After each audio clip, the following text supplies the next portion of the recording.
हरियाणा राज्य बाल कल्याण परिषद के मानद महासचिव प्रवीण अत्रे ने एमएचएन प्राइम से खास बातचीत की। इस दौरान उन्होंने जानकारी देते हुए बताया कि बाल कल्याण की ओर से शहीदों के बच्चों का 18 साल तक शिक्षा का पूरा खर्च वहन किया जाएगा। हरियाणा बाल राज्य कल्याण परिषद के मानद महासचिव प्रवीण अत्रे इस समय हमारे साथ मौजूद है। उनसे बात करेंगे। सर, किस तरीके से जो अनाथ बच्चे हैं उनकी मदद जो है परिषद की तरफ से की जा रही है?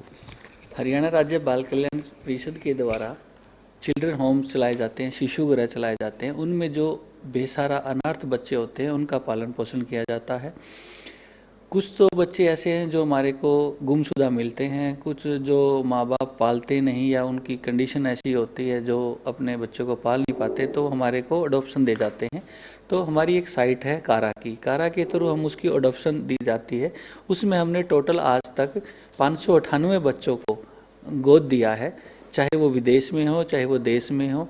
इसमें से टोटल हमने 159 बच्चों को विदेश में गोद दिया है। किस तरीके से, क्योंकि जैसे कुछ ऐसे माँ बाप होते हैं जो खर्चा नहीं उठा सकते अपने बच्चों का, वो अनाथ आश्रम में छोड़ जाते हैं या अपनी सहयोग से जो है वो कहते हैं कि हम पालन नहीं कर सकते, तो उस कंडीशन में क्या रहता है विभाग की तरफ? जो माँ बाप अपने बच्चे को हमारे शिशु गृह में सिलेंडर कर जाते हैं तो उसका पूरा का पूरा रहन सहन का और पढ़ाई का खर्चा हरियाणा राज्य बाल कल्याण परिषद करती है 18 साल तक।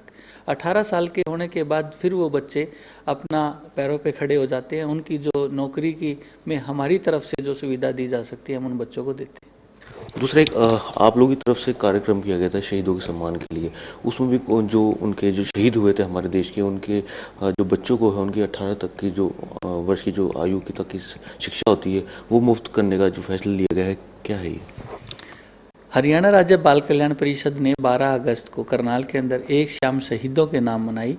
उसमें जो फैमिली, जो बच्चे हमारे जो देश के जवान शहीद हुए थे बॉर्डर पर, चाहे वो किसी भी थे, फौज के थे, नेवी के थे, एयरफोर्स के थे या बीएसएफ के थे, जो शहीद हुए बच्चों को उनके परिवार के जो बच्चे थे, उन्हीं जो शहीद फैमिली के बच्चे हैं, उसके 18 साल तक के एजुकेशन का जो पूरा खर्चा है हरियाणा राज्य बाल कल्याण परिषद उठाएगी। स्टेशनरी का, उसके एडमिशन का पूरे का पूरी जिम्मेवारी हरियाणा राज्य बाल कल्याण परिषद ने ली।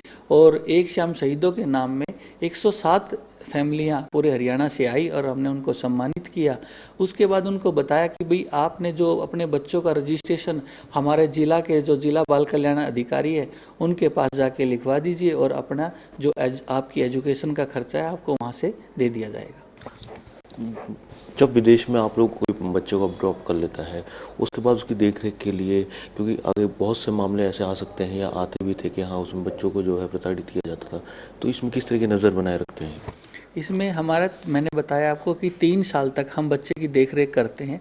और जो हमारी कारा की गाइडलाइन है, सेंटर की गाइडलाइन है, उसमें वो 3 साल तक बच्चे की डेली की फोटोग्राफ हरियाणा राज्य बाल कल्याण परिषद की मेल पे भेजते हैं। उससे हम अंदाज़ा लगाते हैं और फिर हमारे महामहिम राज्यपाल हमारी ड्यूटियाँ भी लगाते हैं कि बच्चे को देखने के लिए जाना भी पड़ सकता है और उसकी देखरेख इस प्रकार से की जाती है।